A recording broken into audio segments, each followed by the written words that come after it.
all for coming out. I think we have a very timely topic here, and I know we have four people, including my colleague David Gray, who are very well informed on the issues that are facing the American worker, both prior to the recent fallout from Wall Street, but also including going forward and how that fallout is going to affect those folks.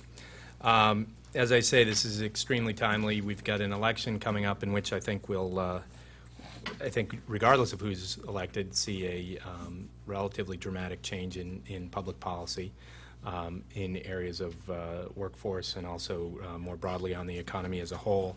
And then again, we are in the midst of responding to a crisis that I think we're still getting our hands around as a nation and as a policy-making apparatus. Next Social Contract Initiative, of which I'm the Deputy Director, has been working on these issues for the 2 years that we've been in existence. And a big part of our focus has been trying to figure out how the implicit or explicit contract, rather, between employers and employees affects and can be leveraged to improve the implicit contract that is the next social contract between employers, individuals, government, and civil society. And I know the folks we have here today are able, as well as almost anyone, to speak to what it is workers expect out of that contract, and that's a big part of what we're trying to get at. So I'll do a brief introduction for each of our panelists, then I'll turn it over to David Gray, who is the director of our Workforce and Family Program here at New America. He will moderate discussion after each of the panelists has spoken. On the far right, we have David Kusnet. David is a fellow at the EPI, Economic Policy Institute. He's also a former speechwriter for President Bill Clinton, and he's written, the source of his initial comments will be Love the Work, Hate the Job, Why America's Best Workers Are More Unhappy Than Ever, available for purchase out front. It's a very interesting study of four large, long-time companies and the problems that they, particularly at the time of David's writing, or excuse me, at the time of his reporting from there, that they faced. And it's, I think, a sobering tale of the fact that these problems are not strictly on Wall Street or among small businesses, but can affect some of the major businesses in the American economy. Next to David is Carl Van Horn. Carl is at the Heldrick Center for Workforce Development at Rutgers University. He is one of the authors of the paper that we'll be discussing, The Anxious American Worker. It's part of the Work Trends series that the Heldrick Center has put out and is always on top of these trends in the workforce that often presage some of the issues that are going to arise, as they have in this case. Next to him is Cliff Zukin, also at the Heldrick Center, and Cliff has done some work for the Next Social Contract previously, which is included in your packet in talking about public opinion in the social contract and what it is folks are looking for out of that relationship. With that, I'll turn it over to David Gray to, or just start with David, yeah. To David Kusnet to kick off with a discussion of Love the Work, Hate the Job. Thank you. Well, thank you. Well, thank you, and thank you all for coming here. I didn't plan to be doing this when I was researching and writing my book, but from the vantage point of where we are today, my book, you could say that my book is about the day before yesterday and what we can learn today from the day before yesterday. As we all cannot escape, today's headlines are about the terrible financial crisis and about the dangers that there will be a recession perhaps as deep as 1982 and 1983 and maybe even as deep as 1958. And I've read through and learned from the Dr. Zukin and Dr. Van Horn's report, and in a sense you could say that their report is about what led up to this. It's about the past 8 years or so of stagnant wages, insecure jobs, shrinking health and pension benefits that created great insecurity for the great majority of working Americans that in a sense, has trickled upward into the financial community and contributed to the crisis we have now. My book is about the day before yesterday. It's about events in the year 2000, which, looking backward, was not just the millennial year and not just in Seattle, which is a place I write about, not just the year after the WTO protests, but it's really the last good year in the American economy. It's about events in Seattle, which back then was seen as the showplace city of the new economy, which was one reason why it was selected for the WTO meeting in the fall of 1999. And it's about four companies that have, or once had, very good reputations. The Kaiser Aluminum Company, which was founded by the legendary progressive industrialist Henry J. Kaiser. The Boeing Company, which is the world's leading aerospace company and the leading exporter far and away in this country, the leading American company exporting to the rest of the world, what former Labor Secretary Robert Reich calls a national champion. It's about Northwest Hospital, which is a hospital in the city of Seattle that is a nonprofit that serves a mostly working class community in the north side of North Seattle, and that has and deserves to have a good reputation as a hospital and as an employer. And it's about Microsoft, which is the leading company of the new economy, and in a sense is for the new economy what Boeing was for the economy at the middle of the last century. It's the America's national champion and also a leading exporter. And it's about workers at these companies, skilled blue-collar workers, technical workers, professional workers, who, by everything we're told, should have been doing well then and should even be doing better now than most people were doing. And it's about the conflicts that they got into with their employers in the year 2000. Briefly, the stories are that at the Kaiser Aluminum Company, Frank was talking about social contracts. If you want to talk about the social contract that used to define work in America for about 25 to 30 years after the end of World War II, you have to credit Henry Kaiser with creating much of what was admirable in that social contract.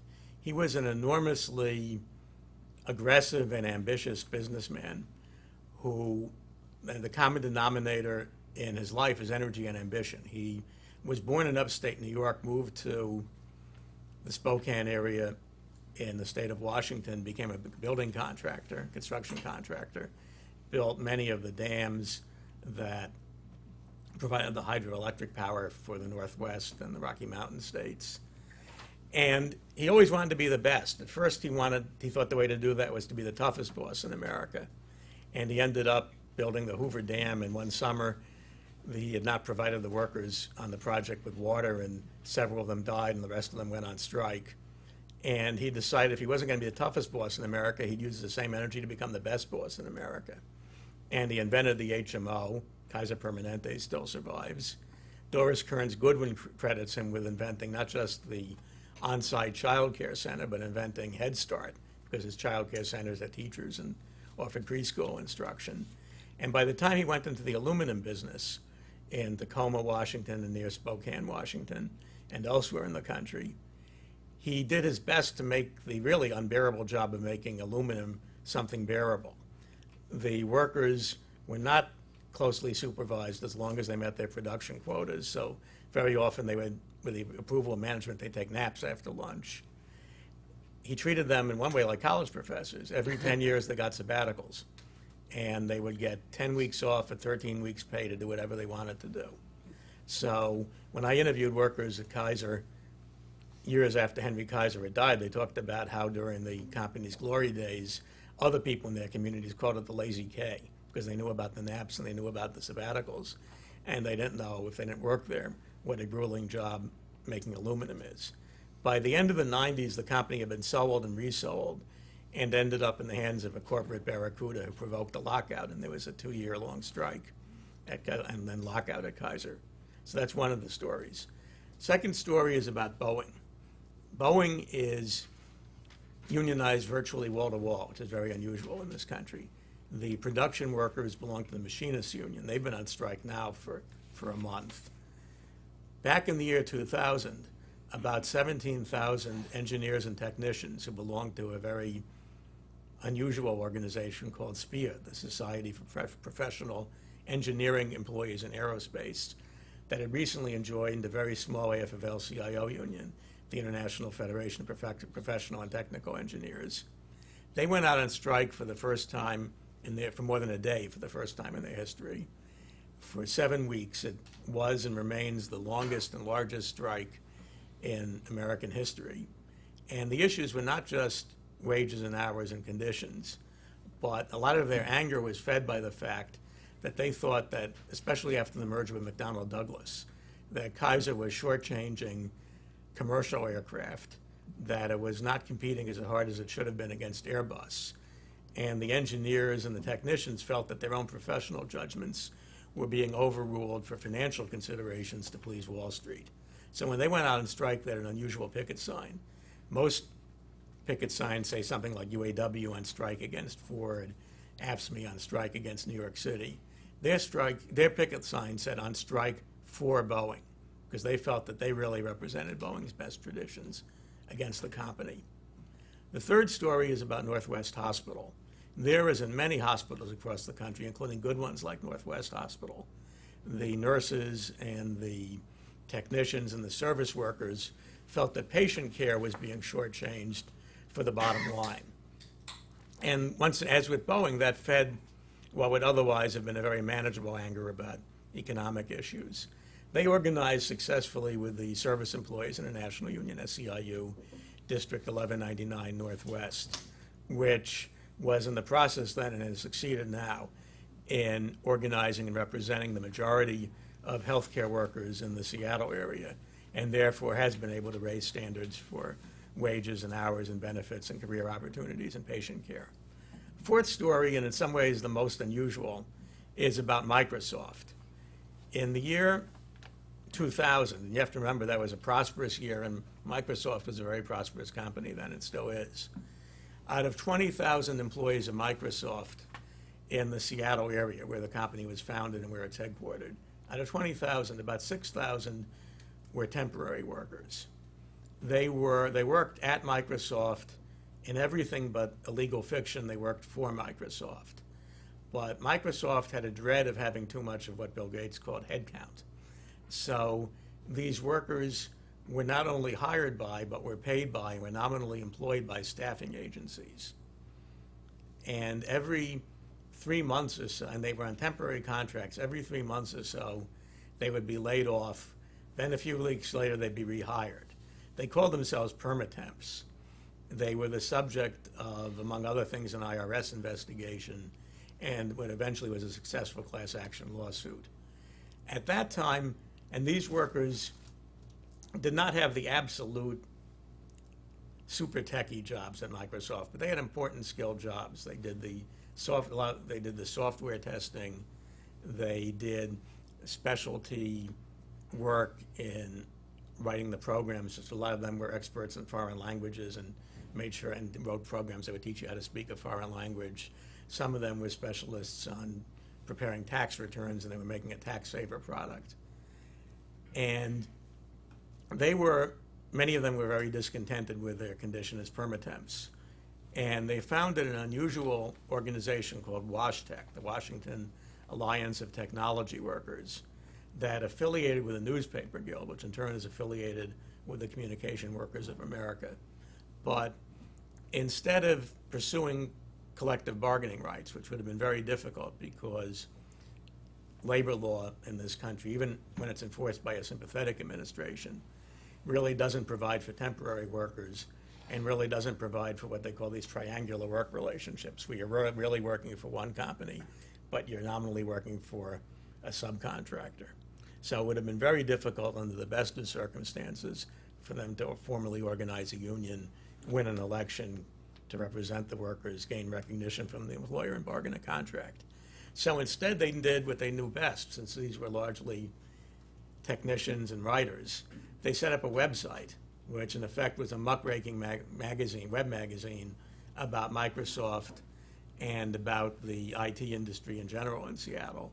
And they exposed and eventually corrected a lot of the exploitative practices that Microsoft had for its temp workers. And the book does tell the story of an effort by a few of these workers, just about 24, who worked in the tax saver unit to try to go through the National Labor Relations Act process and organize a union. And in the end, Microsoft shut down that unit of the company. And what's interesting about real life stories as opposed to movies and morality plays is that the very people who led that effort did not think that Microsoft shut down their unit out of retaliation. They thought that Microsoft had a legitimate business reason for shutting down the unit where they worked. So it tells those 4 stories. Now what can we learn from those 4 stories? What I kept on hearing from those various workers, some of them explicitly, some of them implicitly, was that they liked the content of the work they did. Even at Kaiser Aluminum, where they had grueling work to do, they were proud of Kaiser's traditions. They loved the memory of Henry J. Kaiser. And they would boast about how Kaiser made the best aluminum in the world and competed successfully with Reynolds and Alcoa. At the other places, the nurses and technicians and service workers were very dedicated, at Northwest Hospital, were very dedicated to health care. The techies at Microsoft were very proud of Microsoft's great work, were very much into being IT workers. The aircraft engineers and technicians at Boeing were the kind of people who, as kids, they'd go out to the airport, or their parents would take them out to the airport, and they'd watch the planes take off. And then they'd go home and build model airplanes. These were people in love with the romance and adventure and excitement of flight. So they loved the work they were doing, but they were not happy with the conditions under which they were doing it, in other words, with their jobs. And what I suggest, going back to these relatively well-treated workers working for good companies in a great city in good times, is that in addition to all the other frustrations that working Americans had then and certainly have now, there's a fundamental contradiction for many workers between their love of the work they do and their frustration with obstacles that prevent them from doing their best work. And together with the economic grievances that people have now more than ever, that's a combustible mixture. Frank was talking about social contracts. The federal mediator during the Boeing engineers' strike said what we are seeing now is a basic breakdown of the social contract at this company. What I suggest is that not 1 but 2 social contracts are being broken in the American workplace. By far the more important one, and this is the fundamental fact of economic, political, and social life in this country for the past 8 years, and in a sense for the past 3 decades, is the breakdown of that basic bargain of loyalty for security, that if you do a decent job for your company and you're loyal to it, you should have a secure job and regular raises and secure benefits. I assume that's a large part of what Dr. Zukin and Dr. Van Horn will be talking about, and that's clearly the fundamental fact in this country. There's another social contract also for a large number of workers in this country that's also being broken, and that could be summed up as commitment in return for respect. That if you not only do a decent job for your company, if you're not only loyal to it, but if you're passionately concerned for the quality of the work that you do, and that can be everybody from a housekeeper in a hospital to a physicist working for Boeing, that the implicit social contract used to be that the company would treat you with respect, they'd provide you with opportunities for training and advancement, and you'd have some way to not only to do your best work, but to have some voice in how the company can improve its operations. That's what the engineers and technicians at Boeing believed that they used to have, and that's what they were out on the picket line striking for at least as much as their pay and benefits.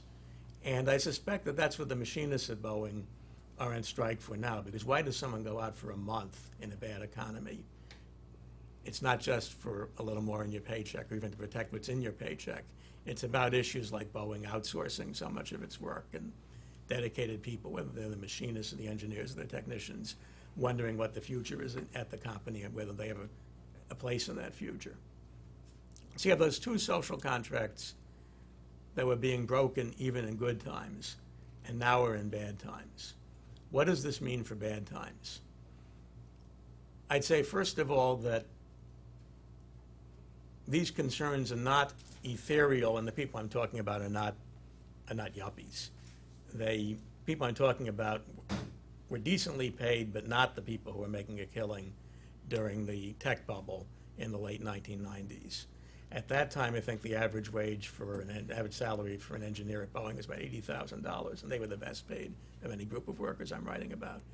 The issues that they cared about beyond wages, hours, and conditions are economic issues. Staffing levels at a hospital is an economic issue. Conducting the tests that an airplane needs, which was a concern of the engineers at Boeing, is an economic issue.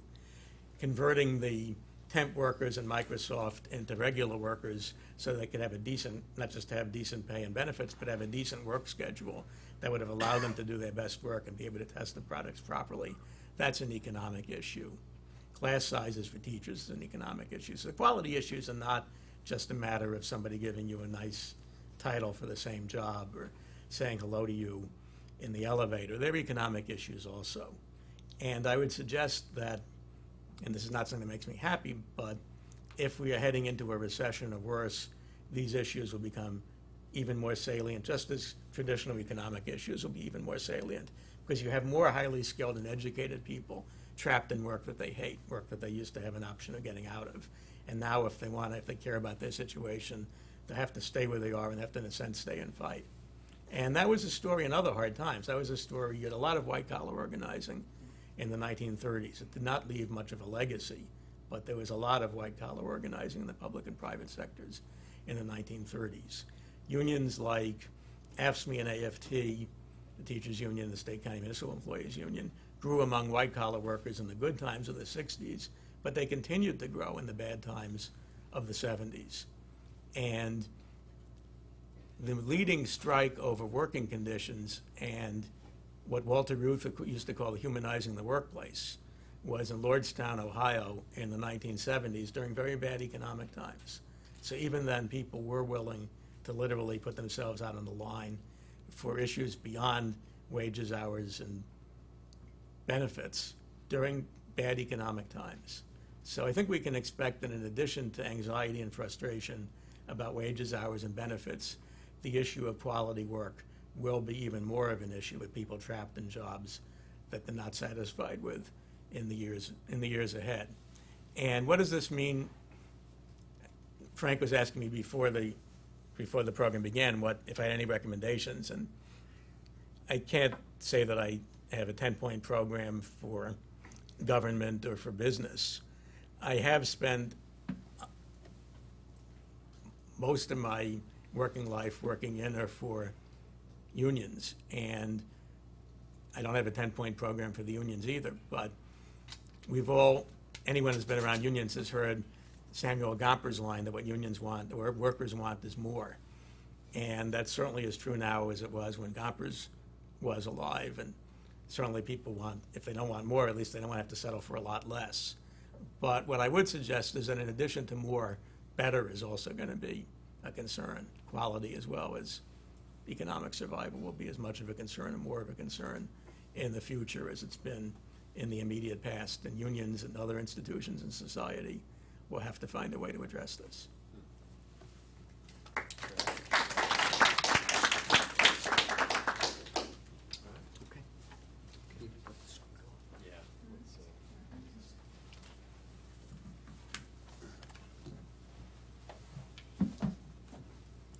Hi, thanks for coming. That's a very, very hard act to follow. I love to hear storytellers and good storytellers, and that was wonderful. I hope to be able to do a little bit of that. I have a more difficult challenge because I have to do storytelling with numbers, and sometimes that's harder to do. I last came to New America Foundation when I was writing a piece on public opinion and the political culture for the next social contract. And that was an overarching piece that looked at employment a little bit, but it also looked at health, education, social and economic security, taxes, work and family. And this time we're taking on employment, and so I need to try and tell you a story about that. We did a survey entitled The Anxious American Worker. We did not set out to find the anxious American worker. We've been doing work trend surveys for about 10 years now, and we thought it was time to go and survey and ask a lot of questions about security, but also the work experience. Out of the data, which was a 1,000-person interview with about 600 people who were currently in the labor force, we ended up telling a story about anxiety that I think is in the packet for you all, but we didn't set out to do that. What I'm going to do today is try and narrate the story that we ended up seeing in the data for you through some slides. We did do the survey in May, and I think the data are a little dated, but the findings are not. As my colleague Carl Van Horn described it to me, it's really a good time for telling this, in that when we were around in May doing the survey, we saw a Class 3 storm that is now Class 5. So let's get you calibrated to where we are today, even if our data are from May. That's a poll that came out yesterday in ABC News and the Washington Post, and it looks at the relative importance of Iraq and the economy in terms of the most important issue. You can see even a year ago we were in a very, very different climate than we are now. We now have 55% who say that the economy is the most important issue and 6% who say Iraq is. When we were out measuring, we were at about that 43% plateau that you see there. So we were in a slightly different environment, but we were pretty much in the current environment. What's happened is that we've gone into it more intensely. When we were doing our survey in May, we found 62% of Americans who said they thought it was a bad time to look for a job. Gallup a week ago put that at 82%, exactly the same question. Poll came out a week ago, suggests that 9% think the country is moving in the right direction. As a survey researcher, I can get 9% for pedophiles or any other thing I want to measure. Half of it's sampling error, 3 or 4% of it's the American public really feeling that. The president's job approval rating is as low as it has been since 1952. So, you know, we are in historic times, and I want to set that. So even though our data are not as fresh as they might be, I think they're still relevant and cogent to where we are today. Things have intensified, not gotten more mellow in terms of the story I'm going to tell you. Part of the story is my trying to figure out what's going on. When I worked for Reed Kramer to do the next social contract piece, Reed is in the back, he just snuck in. One of the things I looked at was Americans saying they were secure or satisfied with their job, and we got a reading of about 90%. We're looking at Gallup data and Heldrick data, and I took this to Carl, my colleague, who has been doing workforce research for about 35 years. I'm relatively new to it. And he said, that really doesn't tell the story. And indeed, you know, I started looking into the metrics behind it, and the first thing I did is as David would suggest in loving and hating, is to ask what was an appropriate metric for satisfaction. Do we want people who are merely satisfied with their job, or do we want people who are very satisfied with their job? And we took a cut first down from satisfaction to very satisfied, and so we're now starting with 53% of the American public who will say overall, yes, I'm very satisfied with my job. The other thing we did, the next thing we did in peeling back the onion, is to realize that the greatest proportion, 53%, say they're satisfied with their job overall. That's the blue bar at the left. But then satisfaction is lower for any specific aspect of work that we looked at. So it was 46% who are very satisfied with their hours, 40% with their education and training, down to about a third health and medical benefits, and then only 3 in 10 say they're very satisfied with really fundamental concerns: when they're going to be able to retire, how they're going to be able to retire, financial security, and finally, just a quarter say they're very satisfied with their income. And what I'm going to do for the next few minutes is take you on a tour of the data, talking about one finding maybe in each of those areas, and then get back to this overall statement about the anxious American worker. So I'm going to start with hours, and this chart, pie, is the result of the question we asked if people were satisfied with the amount of hours they're currently working. And so we make the statement here that half of the workforce is satisfied. That leaves you with half the workforce is not satisfied with the basic composition of the number of hours they're working in a work week. And it varies. A third say they're working more than they want. 14% are working less than they want. And this really varies, and I'm not going to show you all the slides, by pay category, where we have people who are hourly workers are working more than they would like, less than they would like, and people who are salaried workers are working more than they would like. We then asked a follow-up question to each of these: is this your choice or is it your employer's choice? And by 3-to-1 margins, people are working more or less than they want by their employer's request of them, not by their preference. So in that sense, we see a fair amount of discomfort just in the number of hours that people are working. The next one is education and training. And at the most basic level, we have about 2/5 of the American workforce that say they're very satisfied with their education and training. Another 2/5 are somewhat satisfied, and a fifth, 20%, say they're not satisfied. Beneath these numbers, we found that almost all American workers, or the vast majority, say 2/3, say they got on-the-job training as the most important component. It was not formal education, it was not anything that they did other than get to the job site and have more training there. There are a couple of numbers that are also very surprising about, that I was surprised at, about educational training, occupational training. We had asked people in previous Hildreth surveys if they wanted more education to do their job, and we had 61% who say they wanted more education.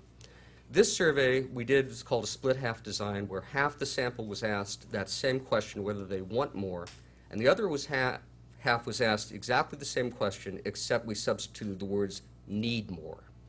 And that changes it pretty radically. We thought that 61% was very much artificially inflated, or could be, but when we changed the word to do you need more, we have 50% of the American public who said yes.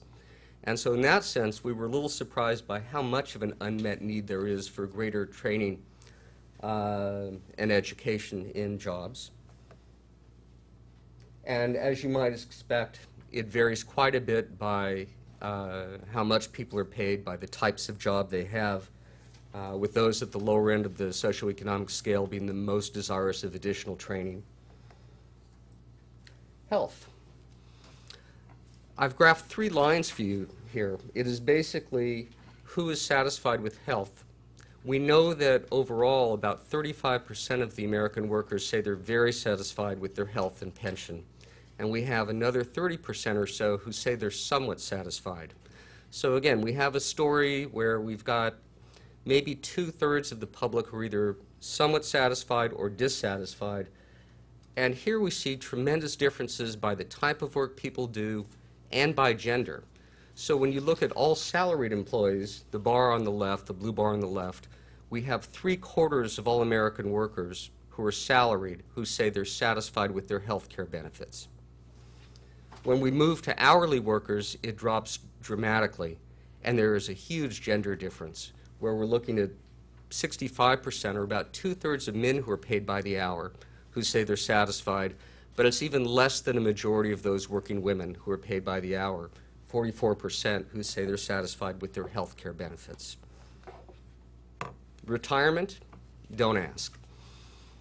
You know, we asked people if they thought how well they were going to be able to afford retirement, and we found 51% who said they would be able to do it, that was foreseeable for them. The other side is that half the American workers don't even think of retirement. It's not something they have enough in going paycheck to paycheck to be able to plan for. And when we cut the data by age, we found something that's more horrifying. When you look at that group that's between 50 and 64, in other words, those who are closest to retirement, the percentage actually drops. And this was, you know, again, this may be the best case data from findings in May to the current economic climate. So we're suggesting that there's a great deal of pain out there in what people think they're going to be able to do with retirement. Finally, satisfaction with income. Well, the chart shows you that there's many who are dissatisfied as they are very satisfied with income. We have 37%, these are numbers that are not in the chart, we have 37% of Americans at the time who said they're simply unable to make ends meet financially, so more than a third of the American working force. 29% said then they had more credit card debt than retirement savings. A new question we had just asked. 2/3 think they're paid less than they're worth. And finally, after touring these areas quickly, let me suggest that we think there's a great roiling of the workforce, and by that we mean tremendous change, where if you looked at individuals, there would be a lot of change, even if there might be overall aggregate stability. So this chart basically shows you that if you take the top and bottom bar, 55% of the American workers say their level of satisfaction today, when we did the survey in May, is different than it was 12 months ago. So we have a lot of change on an individual basis. And we had 1/3, and I'm not graphing this, but we had 1/3 who said they're working either more or fewer hours than they were 3 months ago.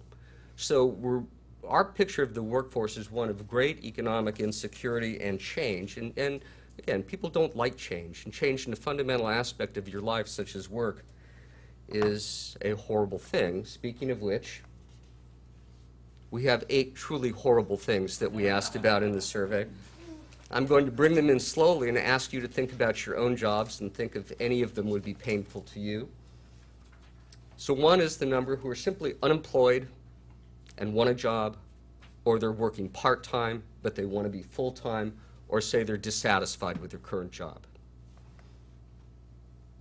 Feel they're paid a lot less than they're worth, and that might apply to some of you in this room, even if you like your jobs.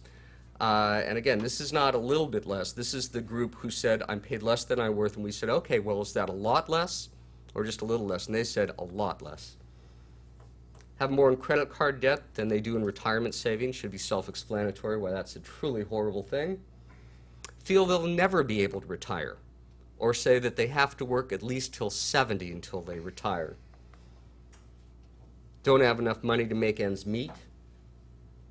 Are dissatisfied with their formal level of education or dissatisfied with their health care. And who are either very concerned with the job security they have now or have been laid off. So these, to me, were truly terrible things out of which we built an anxiety index, thinking that each of these is an indicator of some place that people do not want to be. And we can tell you that just about 3 in 10 Americans are free from any of these worries. There's another 44% who have 1 or 2 of them. Fully a quarter of the American public expresses 3 or more of these fundamental anxieties. So that's why we ended up titling the report, The Anxious American Worker. And I've done the public opinion piece. Carl's going to talk about government's response to this, because we did ask workers what they thought government should be doing about some of these problems. And he'll also try and lay out a bit of a prescription of a paradigm of how to think about this problem.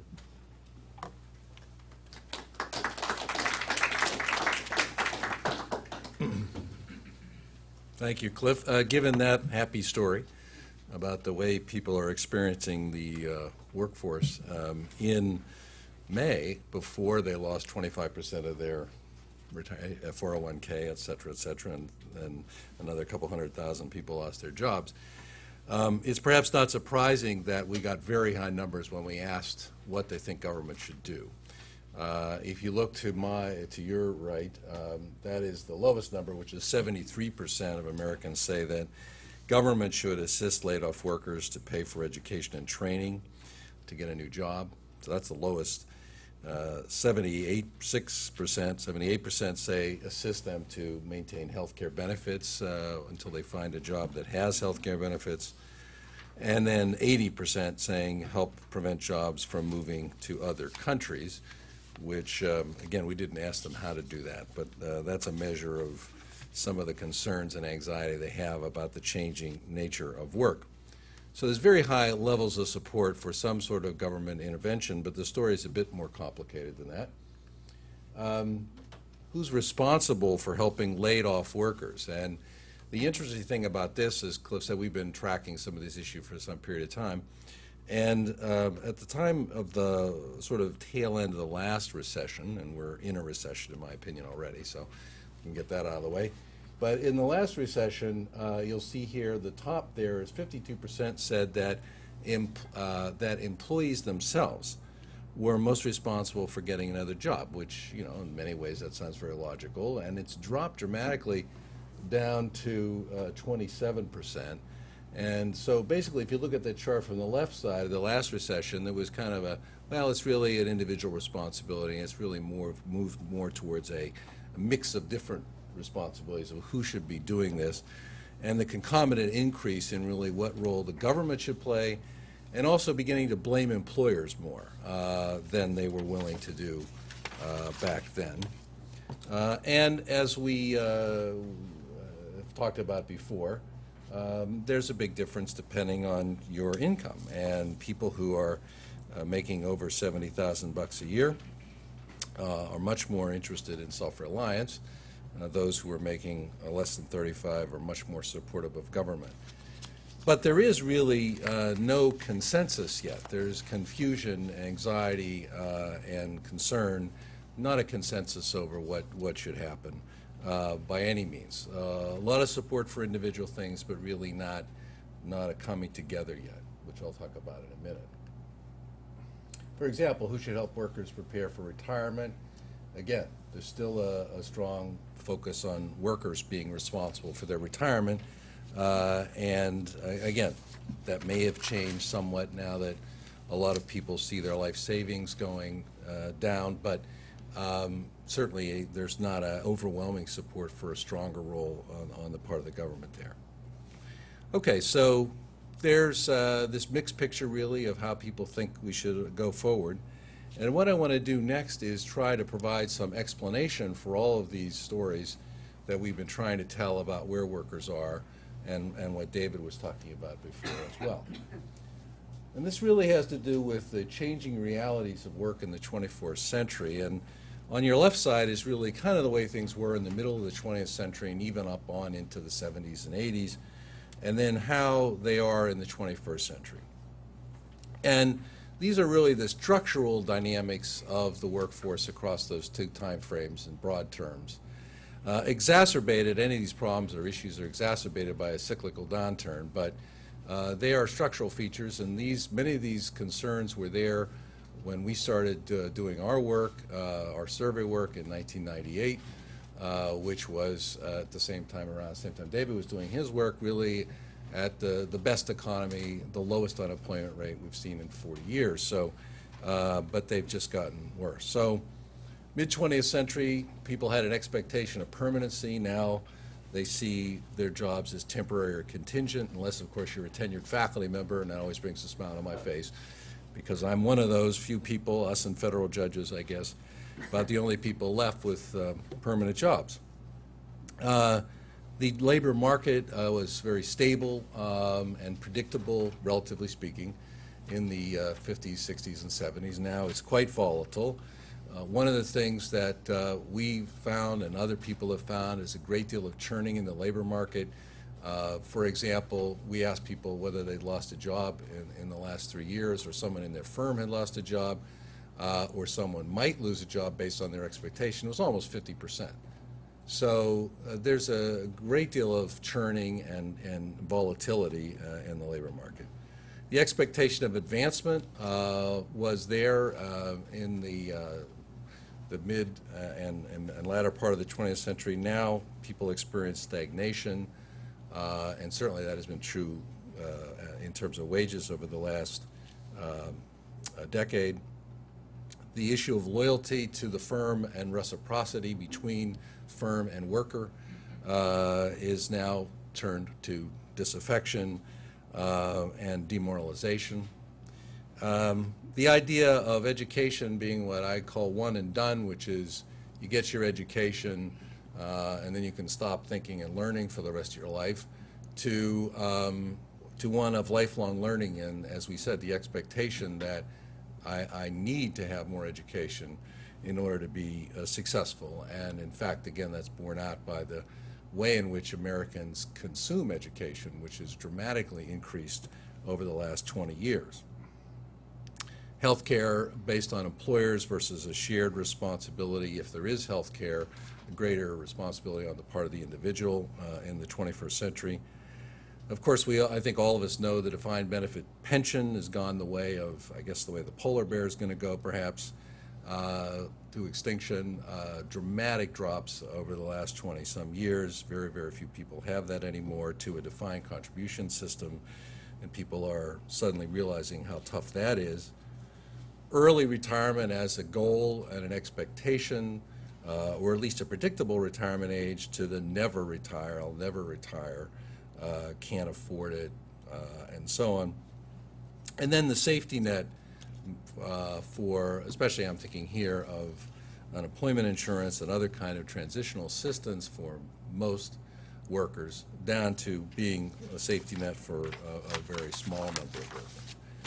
And those are the realities, and I think as we go forward and think about public policy implications, I at least would argue, to oversimplify perhaps a great deal, that it doesn't make a lot of sense to argue about going back to the future and thinking about the way the world might be in Ozzie and Harriet times, but rather to think about what is the reality today and how do we construct public policies that reflect these new realities, as my colleague Cliff Zukin calls it, the new normal. We may not like the new normal, but it is the new normal, so as another friend of mine says, grow up, get used to it. Okay, so what would a new paradigm look like? And I'll just briefly sketch this, and then certainly want to have opportunity for dialogue. Most important, as you might expect given what I said, is aligning the workforce program with market realities. And we have, most of our public policies were structured in the 1930s in the New Deal, amended and expanded and tweaked along the way, but really still focused on that idea of a fairly stable industrial base with temporary unemployment, returning back to the factory after demand increased. That isn't the way things function anymore, and yet we have a system, unemployment insurance, which is our most important safety net system for the unemployed, really fundamentally stuck in the 1930s. Again, very important service for those 35% or so who get it, but the other 65 who don't get it obviously are not served, as well as the fact that the system really does not encourage people and support them to retrain themselves. Portable health benefits, I think that's self-explanatory. People need to be able to move from with their health care from one job to a next, or if they don't have health care at all, get it. And in various ways, of course, this is much discussed. Both presidential candidates have specific plans about this. They differ, of course, in how that would be achieved, but they both acknowledge that this is critical. And rapid transition for laid-off workers. One of the things that is happening in today's economy is, and has been happening, is the duration of unemployment is getting longer and longer and longer, which not only is devastating to those families, but also to those communities and to the overall productivity of the American economy, because people who have skills and talent are being left unproductive and unutilized when, with some intervention and some training and some realignment of their own skills, could be making significant contributions to themselves, their families, and to their communities. So we need this fundamental realignment. There's lots of reasons why it hasn't happened. If you want, we can go into that, and I'll opine on that subject, but it hasn't happened, and we're really stuck in neutral and going in reverse when it comes to public policy. Another point is to create a competitive economy with competitive workers, and this really has to do with better connection between demand and supply. We have, in many ways, been a very laissez-faire education and training system, which kind of assumed that, like, I guess, the financial system, the markets would work, and they don't. And so, as I said before, there's a lot of consumption of education and training on the part of Americans, which is really misdirected. There's a lot of folks who go on to colleges and universities that really wind up spending a lot of time and money, and then realizing that that's either not for them, or after having spent tens of thousands of dollars, realize there's not a job at the end of that process. And I'm all in favor of education. I spent my whole life believing in college education, but it's not for everybody. And it's not, most of the projections that all of us make in this business suggest that our economy really only needs about 30% of people with bachelor's degrees and above, and yet we're on this college for all treadmill, which is wonderful from an aspirational standpoint, but not economically. But we do need lifelong learning, and we need to have people improving their skills along the way, not necessarily just going to sit in a college classroom. And so we need to finance that. We need a system that is not one and done, but actually puts more money into what happens after you're 18 or after you're 22. And in fact, we put 90% of all of our money, maybe 95, in the first 22 years of life. That doesn't make any sense in an economy that's volatile, changing, and competitive. We need to put more focus on employer-based training, because employers know what they need to be successful, at least the ones that are successful, those companies, to have a successful workforce.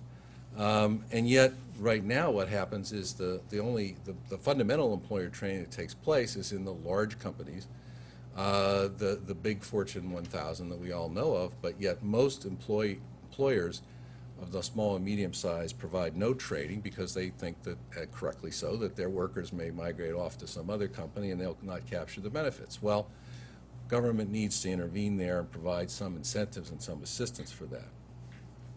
And last in this area, the steering of the education establishment. As I suggested before, we need a lot more accountability and performance orientation and direction into the education establishment, and not assume anymore that it's just all going to work out in the end. Because in doing that, we are saying that 10% of our gross domestic product, which goes into education, doesn't have to be managed. Again, to me, a successful society would never make that kind of choice. And so we need to be much more planful about that. And again, recognize the labor market realities. The last point is just about adjusting to a work-filled retirement. Given the fact that we're not going to go back to defined benefit pensions for everybody anytime, or 70% of the workforce anytime soon, people are going to work longer. They're going to want to work longer. They're going to have to work longer. And so we need to reform Social Security to recognize that. And we also need to encourage retirement glide paths which allow people to phase out retirement and maintain health benefits and other amenities and benefits that they need in order to be whole as a family and as an individual. And we also need to attack age discrimination in the workplace, which is somewhat connected to health care insurance and other issues, but certainly remains a problem for older workers. And with that, I will stop, and we'll all look forward to your comments and questions. Thank you. One more slide, if you would like any of our reports, our website's up there. If you want to write us a note, feel free to do so. Great, thank you, Carl. Well, just an excellent beginning to our afternoon here, and we got a lot of knowledge from these three individuals, and I want to make sure that we have time for the knowledge that you all bring to this discussion too. I guess I'll just take prerogative and just ask, just to kick off, a question or two to our panelists here. First, I just want to talk about the two things: the future of organized labor generally. And David, as you started talking about the four companies in terms of workers and their piece on often being involved in whether to use collective bargaining processes and how to whether to strike or not. I wanted you to comment, or anyone to comment, on the future of organized labor in terms of a next social contract, as I think it's likely in the next Congress there will be more votes on card check and other legislation intended to try and make it easier for workers to unionize. And so as we think about ways to help anxious American workers, what role, for any of the panelists here, would organized labor play in that? We obviously see a change where unions are a significantly smaller percentage of the private and public workforce than they were in the past. But what trends do we see, and given the type of workforce that we're going to have in the future, what role does organized labor have in supporting the making workers feel less anxious? The other role I wanted to just comment on, or just talk a little bit more about, is the role of government. And in some ways, in looking at some of the research, Cliff, I was almost surprised how well some of the workers were reporting. Certainly your first bite at the apple, you're looking and see 90% of the workers were satisfied with their jobs. You need to look below those numbers. But even then on income, you have like 80% of workers who are either very or somewhat satisfied with their income level, which also surprised me. And I guess I'm thinking about historical, we're looking at a point of time of last May. Things have gotten worse clearly since then, and those numbers would be more dramatic. But really for anybody, I see a record low trust in government is one issue here. People are dissatisfied at some level, or at least very anxious about their jobs. But unless you're one of the lower income level of workers, the slides say it's not necessarily the responsibility of government to help them. And I'm wondering if there's just this general sense that people have just given up on the social contract, just given up on government as the way to help them. And they see that they're truly on their own now. And maybe your sense of that as you think about your research. So either just to throw out those two questions to the panel to begin our discussion. Any or none or all can ignore or take on those two questions if you like, and then we'll open it up. The role of unions in what we hope will be a new social contract. Well, I think looking back on the 30 years after 1945, I think you can make a strong case that what made possible the old social contract was the union contract.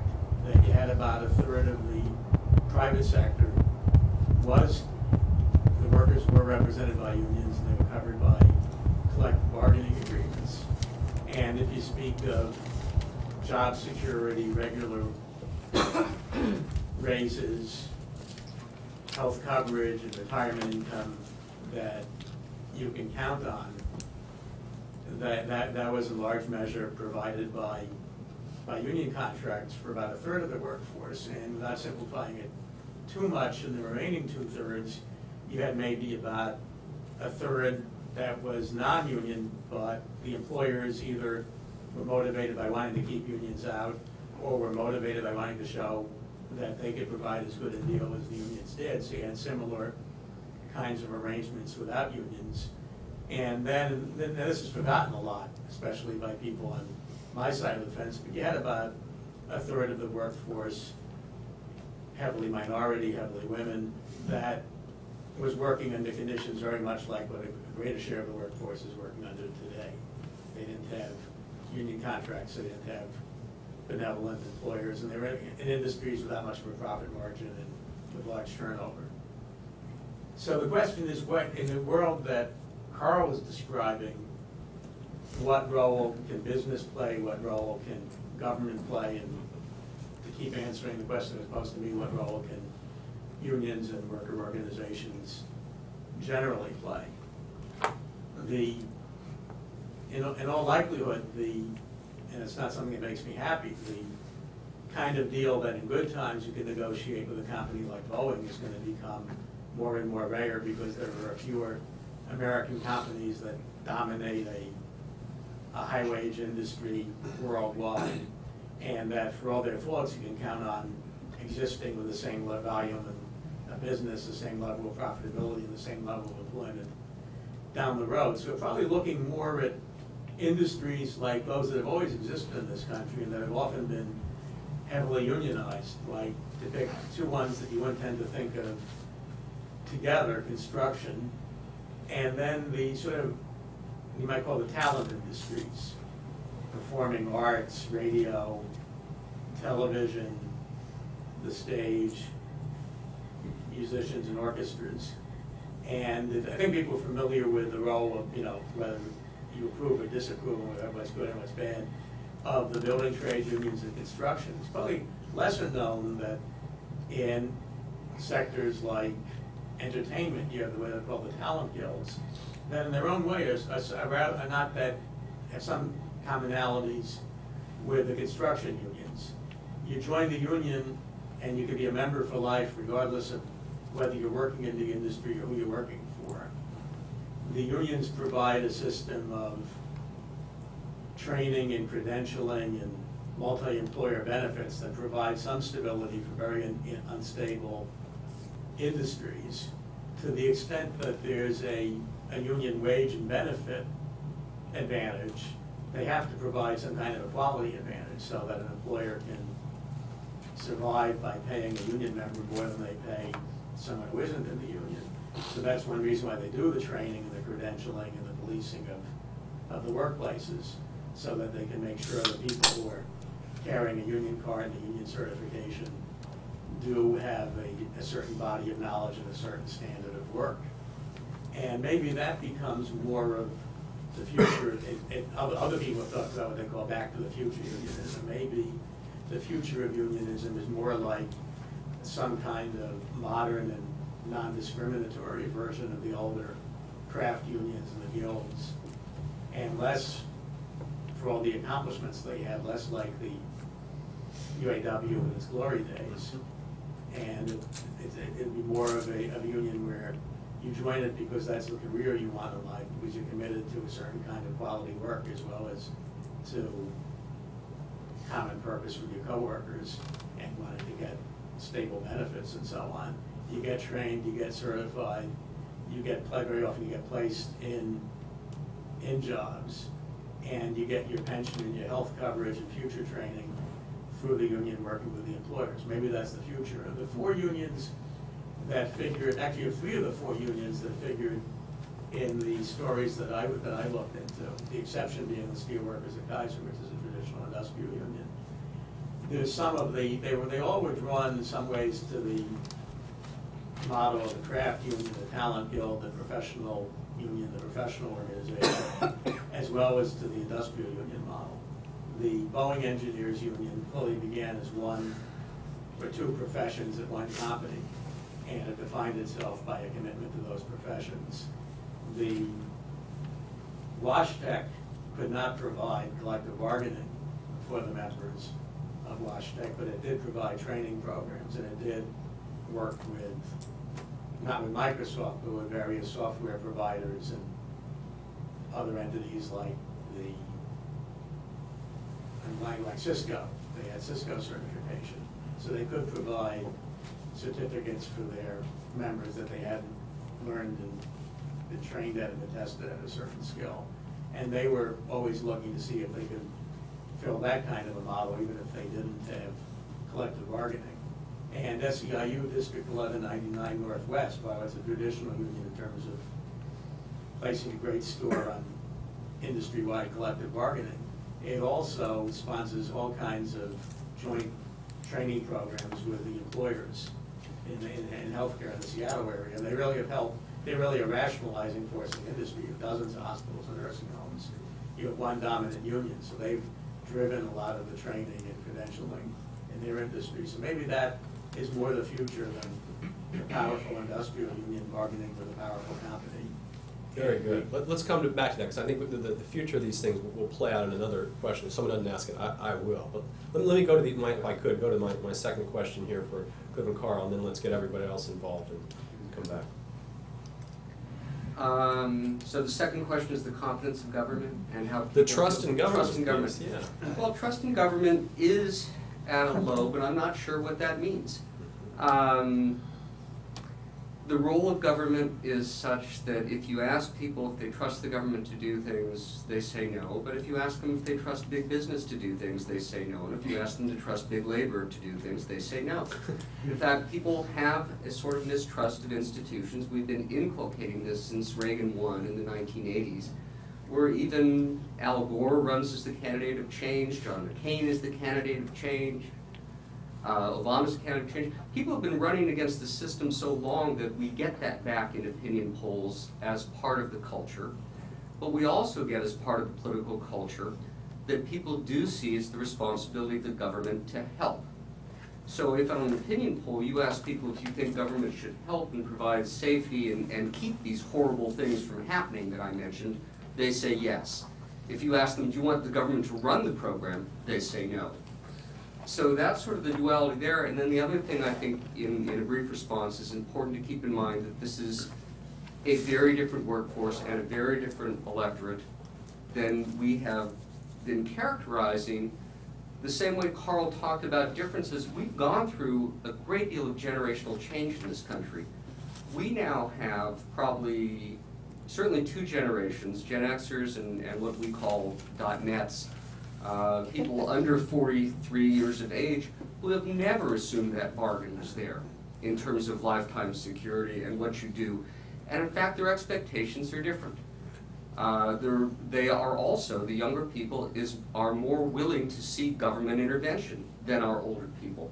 And so a lot of this is not a change in individuals, it's simply a gradual population replacement where we do have different values. There is clearly a role for government to help, and that showed in the slides Carl presented of 70 and 75 and 80% think government should respond in really bad times. And people also know now we are in really bad times. So I think, there's an opening for this. Great, thank you. Carl, do you want to add anything? Or? No, let's go to the audience. Great, okay, thanks. Start with Phil. Well, thank you. I'm wondering, for any of you, does your own polling, or do you know other polling that speaks to aspirations to own your own business, for example, to become a yeoman? And Yes, I remember your yeoman piece. Yes, I'm a big yeoman guy. I know, you wrote the piece. Yes. I would have to say no. And in fact, the more I've gotten into polling on employment, the more I don't think we have a really generous, rich source of data to address a lot of these questions. And part of it is that studies haven't been designed to specifically get at that. So when we interviewed 1,000 people, and we couldn't just throw away people who don't work because we're asking about what government should do, and people who are not in the labor force should have a voice in that. But when we started with 1,000, we got down to 500 who were in the labor force, and we really would need to design studies, and we've talked with New America about maybe doing this, where we're starting with 2,000 or 3,000 people to look at a number of factors simultaneously, including aspirations, including how younger workers are different than older workers, to go beyond the simple blue-collar, white-collar distinctions. I don't think we have those data. Okay. Very good. Sir. A couple questions. First, I heard this almost a year ago, that apparently 40% of people in their 50s lose their jobs and most never recover from that job loss.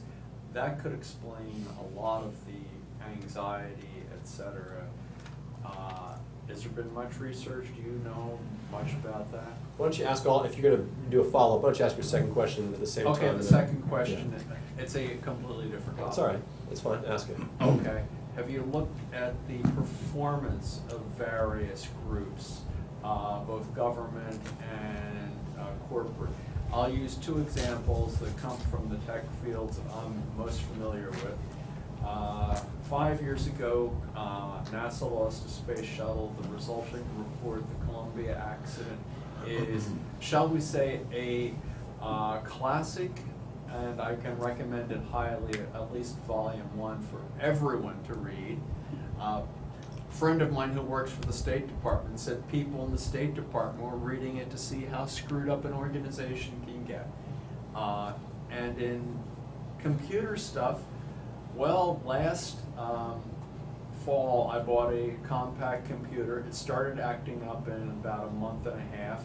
I blamed first Microsoft because of Vista software, and when I blew them Vista off in favor of Linux, that made the computer work another week, and then it died. So I wound up blaming Hewlett Packard and Carly Fiorina, who screwed up that company to a fair degree. Okay, those are my 2 questions right All now. right. So focus on people who job loss in the 50s and recovering that 40% piece, and then say, okay. Sounds like I have a plant in the audience, because we just finished a paper for the Sloan Center for Aging and Work. It's on our website. It's called Older and Out of Work. And it looks at precisely that question. And so rather than go through the whole thing, I'll simply say that if you're older and lose your job, it's going to take you twice as long to find another job if you do. And over 50% of the folks who get another job will make significantly less than they made in a previous job. Mainly this is going on as we demanufacturalize, if I could use that word, which I shouldn't, but you know, it's a changing in the economy from the manufacturing base, and we're still bleeding thousands of jobs, with people going from often union jobs to non-union jobs. We all know the person who was a assembly line worker making $35 an hour with benefits, and now they're in Home Depot as a greeter.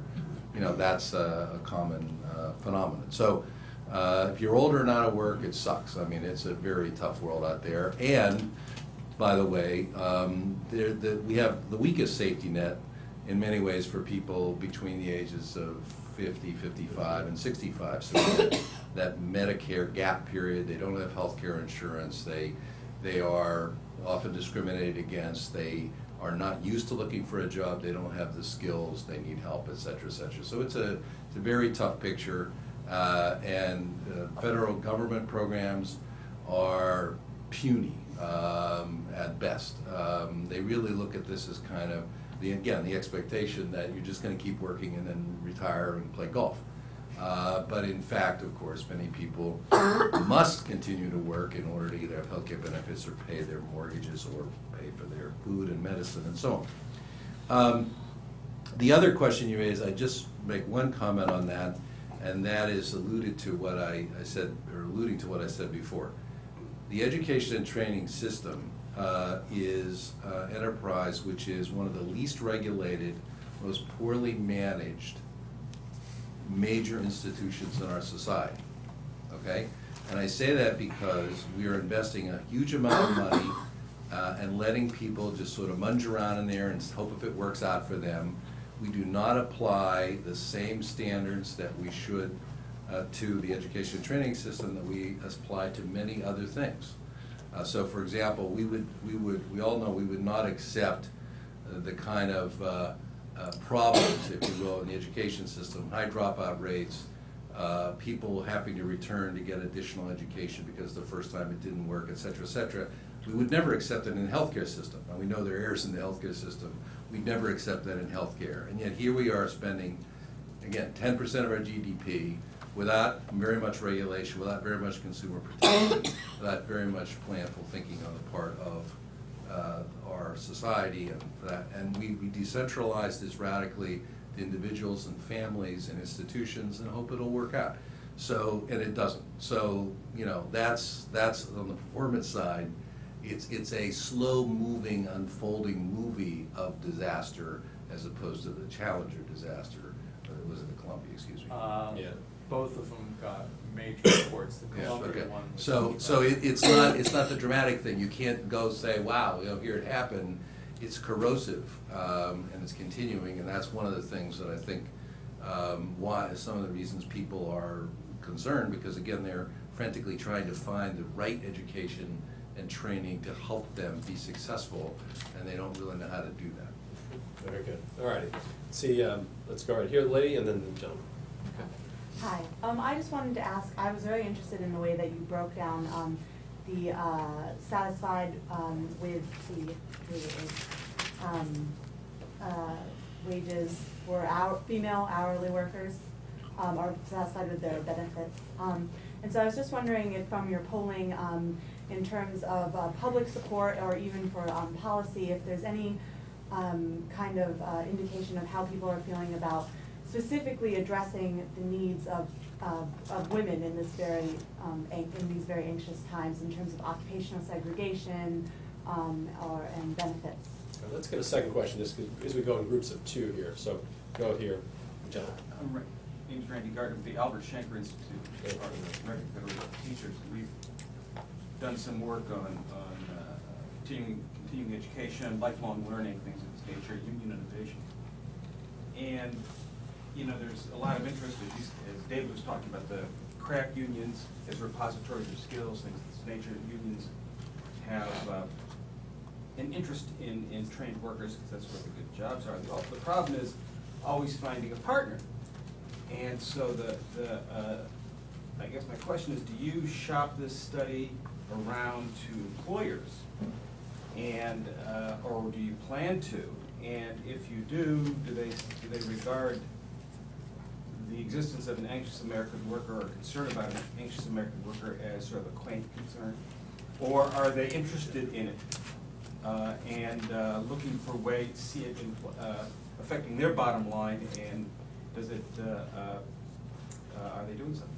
Very good. I think, David, also, you might have a perspective on, I realize this is the question, the first question in terms of women might be straight out from Carl, but as well as the second. But David, you might have a perspective, too, about how your work might be perceived by employers, and as you dialogue with them as well, if you want to. But let's go first to Carl and let the answer either of the two. I'll take the gender question. My wife runs the Center for the American Women in Politics at Rutgers, so she would make me do this even if I didn't want to. But the answer is a quick no. There isn't good stuff out there, and pretty much for the reasons I talked about. So if we started with 1,000, and then we have 570 who are the labor force, then we get down to, say, 45% of that being female, and then when we cut that by hourly versus salaried, we're dealing with sample sizes of about 100, and the sampling error on 100 is plus or minus 10%.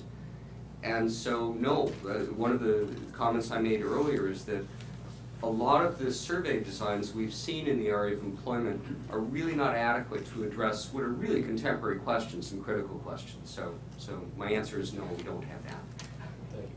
Carl, David, in terms of, yeah. I was going to take the employer question that you asked, if I could.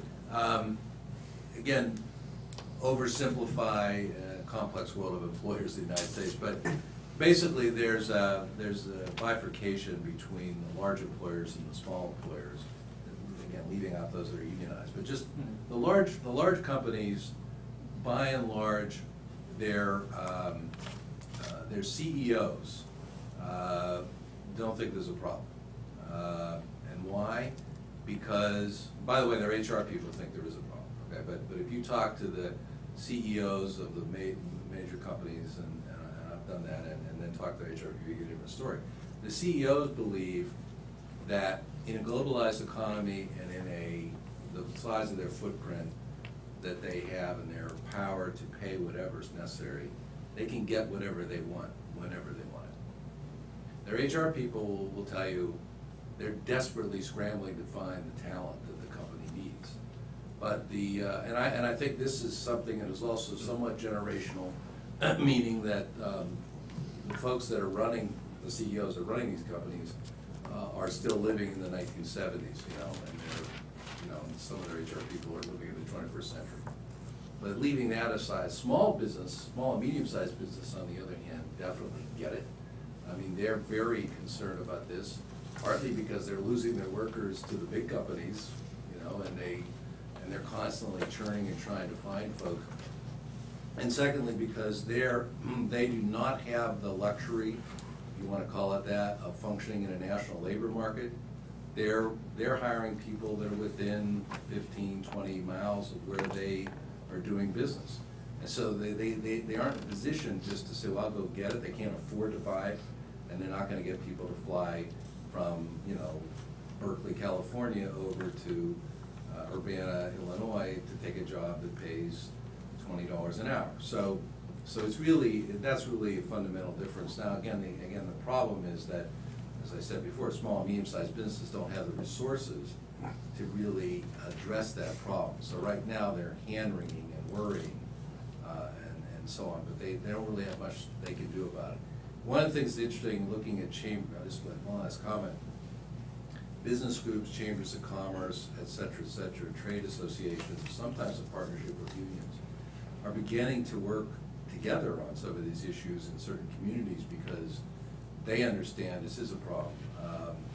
The Wisconsin Regional Alliance, that some people probably know about, is a good example where, as they saw their manufacturing base dwindling, they got together and actually took concerted action to try to address these problems because it was good for the companies and good for the workers. So there is some bright news, but it's not being addressed widely and systemically in the United States. David, I'd be interested in your perspective on this too. Your paradigm of security versus loyalty, and you brought in the quality piece, seems like a win-win. Business should be concerned about the quality of retaining the workforce they need for quality products. There is some hope in the quality piece, I thought. Does business look at your work and do they see these problems the same way all tend to see them? They see them differently? Do they ignore them? What's the business take on some of your work or the anxious workers that they are employing?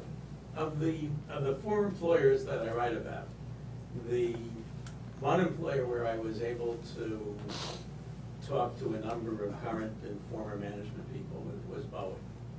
And I like what Carl said about the distinction between large companies and small companies. Boeing clearly is a large company. Imagine that a problem with training in general is with smaller companies and competitive industries where a lot of turnover. It must be the feeling, why should we invest a lot of money in education and training for someone who's going to leave us and work for the competition?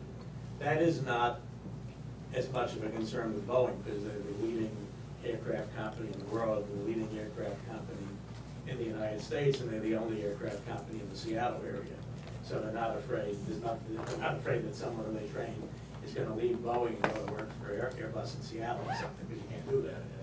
So with Boeing, you clearly have, it's a great company, clearly for all the difficulties they're having now. You clearly have the great concern with quality, the concern with recruiting, retaining, and making the most of a skilled workforce. You have any number of joint programs with the machinists, which I'm less familiar with, and with Spear, which I'm more familiar with. Any number of joint training programs, joint voice of decision-making programs, joint educational programs. And until recently had a tradition that many of the presidents and chairs of Boeing came from the ranks of the engineers. Most recently, Phil Condit came from the ranks of the engineers. He was considered the best engineer who ever worked for Boeing. And for that, he wasn't the best CEO who ever worked for Boeing, but he was the best engineer. And even in Boeing, what I'm leading up to is that even in Boeing, with so much, you would think, working in favor of, they're really valuing and they're trying to value and nurture the contribution of the engineers and technicians. Even there, you have the conflict between the need for and the respect for the identification with the dedicated, skilled professional, and the desire not to spend too much money and not to give up too much control. So after the 2000 strike, and they insisted it was a coincidence, but after the 2000 strike, Boeing moves its corporate headquarters from Seattle to Chicago. So the very pinnacle of the Boeing management now is in Chicago. It's not in Seattle. And it used to be that if you were the CEO or the chair or the top staff serving the top executives at Boeing, you go out to lunch, you go get a cup of coffee, which of course is very important in Seattle. You go to your kid's Little League game, and you'd run into engineers and machinists. You'd just be part of the company in a way that now the top brass in the company is not part of the company. I saw what it used to be like. One of the people I interviewed at some length in the book, is Jeff Stamper, whose father, Mal Stamper, was president of Boeing, which is the second ranking position in the entire company. And of course, this being Seattle, I had coffee with him in an outdoor Starbucks in the suburb of Seattle. And it's like being with a rock star. People would come up to him, they'd ask him how he's doing, they'd say, your father was a great man. And that's not going to happen to a Boeing executive in Chicago. Their workforce is back home in Seattle. So first of all, the top brass escaped their own workforce. And they're outsourcing things like crazy, from the machinists' work, the engineers' work, and the technicians' work. You have Boeing planes being designed in Russia, being designed in India. And in addition to a job security concern, there's a quality concern, because I think a competitiveness concern, because whatever money they're saving by virtue of an engineer or a physicist or a technician being cheaper in Moscow or in Mumbai than they are in Seattle, you no longer, if you're an airline company, no longer has one-stop shopping. Something's wrong with the plane, I want to find out something about the plane. Yeah. It used to be you could call Seattle. Now you're going to call Seattle and they're going to say, I'm afraid you have to talk to someone in Moscow who doesn't speak the same language you speak, or you have to talk to somebody in India who speaks English better than you or I do. And it's just a whole different thing. So even Sorry for carrying on so long. Yeah, Even there sounds you like- have one of the best companies in this country and the world with the most reason to value the contribution of its best employees. Even there you have a kind of ambivalence between wanting the best but not wanting to pay for the best and not wanting to deal with the kind of assertiveness and aggressiveness that the best practitioners of anything will have. Very good. That's a great example. Let's take two final questions here, and I know you were right before, and then right here, and we'll why don't we ask both questions, and then we'll let our panelists conclude, and then we'll be finished. Sure. I'd like to get the panel's reaction to the way the presidential campaigns are addressing these issues. I'm Mark Schuff, by the way, Thanks, from Mark, yeah. Mark Schuff from Workforce Management Magazine. It seems to me that the voters that both campaigns are targeting, middle class or even lower middle class workers whose jobs are threatened. It seems like education retraining would be very important to them. But Senator Obama is talking almost incessantly about tax cuts, and Senator McCain is equally incessant about pork barrel spending. It seems like they're ignoring this issue. I'm wondering what your assessment is of each of them on these issues. Go ahead, Dan. Yeah, Daniel Mandel, New America. Similar question, actually. You said that 30% you estimated only about 30% of Americans would require, or workforce would require a college degree. So my question is, how do you craft a politically palatable message about alternatives to a college degree, and how do you deliver that message both to voters and to higher education institutions that view themselves as a growth industry, when if 28% of Americans already have a college degree, there's not that much room for them to grow. Replacing a job that won't come back with a job that won't go away, Right. to use McCain's line. Anyway. Well, I'll take a quick stab at both of those. The presidential campaigns, as you might have, I anticipated that question when I went on the website this week of the two campaigns, and I would give them both B- in the sense that, and again, I'm very biased. I always say I think this is very important, but so a little unfair. But Senator McCain has had a record and is much more interested in, I would call it an interventionist workforce policy than many other Republicans, certainly than, let's say, those who have been to the right of him. And even in his acceptance speech at the convention, I was really struck by the fact that he used language not dissimilar from the language I used this morning. In other words, he said that we need to change the system, and by making the unemployment insurance system more responsive and our training systems more responsive to the current economy. He's also talked a lot about the need for more community college education and help dislocated workers, et cetera, et cetera. It's a B- because he doesn't really, talk, and if you look at his papers on his website, which is all I have to go on, it's more a couple of sentences and really no depth whatsoever, so very hard to assess that, when you're grading a paper, you don't have any material to look at. Senator Obama is more in the tradition of the Democratic Party most Democrats being in favor of more education and training. He's in his work, in his websites, much more emphasis on job creation and particular sectors of the economy, which he's emphasizing. So he emphasizes, of course, clean energy and the training necessary to be successful there, and raising the minimum wage. Again, some of the traditional pillars of the Democratic platform are there.